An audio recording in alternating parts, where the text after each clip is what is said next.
What's going on, everyone? Welcome back to the channel, and today we're going to be discussing what could be next for Khamzat Chimaev. Of course, Chimaev is coming off of that win against Kamaru Usman at UFC 294, and there's been a lot of chat as to what could be next for Chimaev. I'm going to go through a couple of different options and give you guys my thoughts on them. So Dana White, of course, said in the build-up to this fight that the winner would get a title shot against Sean Strickland. So if that's what the boss man says, that's probably what's going to happen. But the question is Chimaev really deserving of a title shot at middleweight? Let's take a look. I mean, he's only had this fight at middleweight in the UFC, and he's beaten a welterweight, Kamaru Usman. Granted, one of the best welterweights, but it's still a welterweight. It's not a win in this division. And considering that there are a lot of high-end middleweights right now, and a lot of guys you could actually put into question for this title picture, it makes the decision to give Khamzat the title shot right away a little bit more difficult. So for starters, you have Dricus Du Plessis, who could definitely make a fair claim to be next in line for the title after knocking out Robert Whittaker. I mean, Whittaker is the #1 ranked middleweight, so that would make sense. There's also Jared Cannonier as well, who's also coming off of 2 victories and has already beaten Sean Strickland. And then also, you have Israel Adesanya, who, yes, is supposed to be away for a long period of time, but he is also still in contention there just because of how big of a star he is.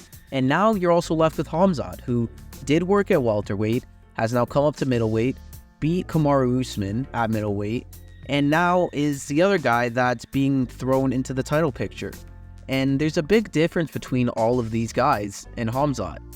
And that's, Khamzat hasn't gotten a win over a top 5 ranked middleweight. The other guys have. So that's where it gets a little weird, and that's where you start to question how much these rankings really matter. I'm a big believer in the rankings not meaning an absolute thing, to be honest. I mean, we've seen time and time again that it doesn't really matter where you're ranked.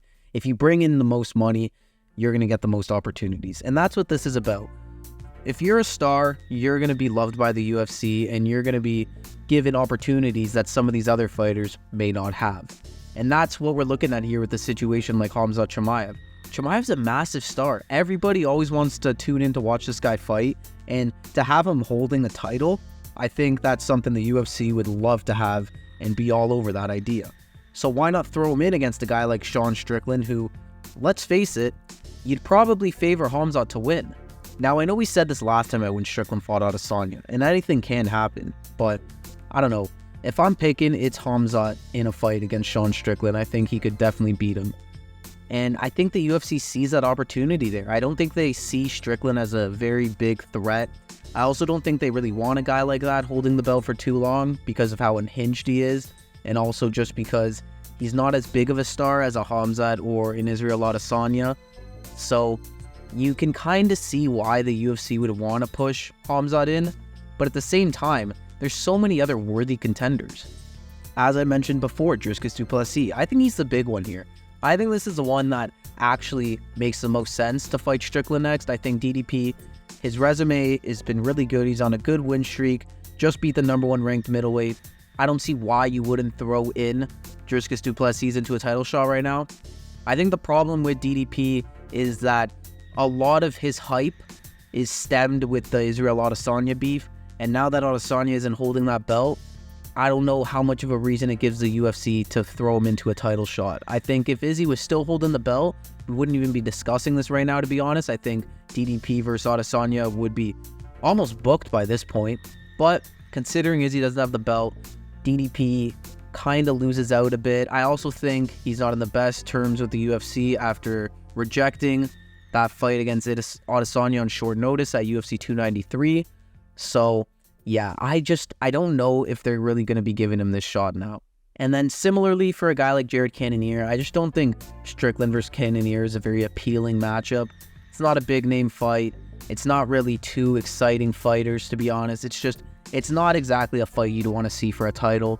And I think that's why that's not going to be booked. Cannonier also just pulled out due to injury with his fight against Roman Dolidze. So yeah, I don't see that one happening either. And then Adesanya, it just doesn't seem like that guy is going to be fighting anytime soon. He wants to take time off, and you're going to want to book Strickland in a middleweight title fight within the next 3 to 4 months, I'd say. That doesn't fit Izzy's timeline, so he's out of the question as well. So that leaves you with Khamzat Chimaev. He's really the only guy you could throw in right now. I know it came out that Khamzat actually did potentially break his hand against Kamaru Usman, which would play a big factor into the matchmaking here. But if he didn't, I'd say he's right in there, and that's probably what they're going to do. If he is injured, though, and he can't fight for the title, I think there's a couple of other options we could look at for a fight before he takes a shot at Sean Strickland. I think the name that really stands out to me as Khamzat's next opponent, though, should his hand be injured and he's not able to fight Strickland, is Robert Whittaker. I think this is a very clear answer here. It's the next step up in the middleweight division for sure. I mean, yes, Rob's coming off that loss against Driscus, but he's still a perennial top 3 middleweight in that division. I think everybody knows that. And that's the proper test Khamzat would need, I think, in order to really justify a title shot. And you're also going to have DDP, who's probably going to be busy. If Khamzat's not getting that shot, it's probably him. You're also going to have Jared Cannonier, who, I mean, you could give Jared Cannonier the fight against Khamzat, but are people really going to get excited around a fight like that? I don't think so. I think a Whittaker-Khamzat fight could easily serve as a co-main on a pay-per-view for sure. And I just think it's the fight that makes the most sense. I also think stylistically that Robert Whittaker is probably the toughest test for a guy like Khamzat. He could also hang with the wrestling, give him some issues on the feet, and I think overall it would just be a great fight. I think that's the fight that should be made, and then give Khamzat the title shot. I don't really understand what the rush is to get Khamzat into the title picture. I mean, the guy's already a massive star without the belt, and the belt, yeah, it could make him even more popular, but I don't know, like, I like to look at a guy like Sean O'Malley, for example, who recently won the belt and was a star before having the belt. And honestly, yeah, it probably made him a little bit more of a star, but I don't know how much his stardom really grew. So you don't need to rush Khamzat into this. I think there's other fights to make that make sense, and it's just going to keep everybody happy. I think if Khamzat beats a guy like Robert Whittaker, I don't think there's anybody questioning a title shot for him. I think everybody would be behind putting him in against Sean Strickland or DDP or whoever holds the belt, and it would make sense and people would get behind it. So yeah, that's what I think they should just do. That's it for me though. I want to hear what you guys have to say. Who do you guys think Khamzat's next opponent should be? Do you think he should be fighting for the title next? Do you think he needs one more fight, 2 more fights even before going for a shot at the throne? I'm interested to hear what you guys think, so yeah, let me know. I want to thank you guys once again for watching another one of my videos. If you enjoyed, consider liking and subscribing. That always helps out a lot. And yeah, I'll see you guys in the next one. Take care.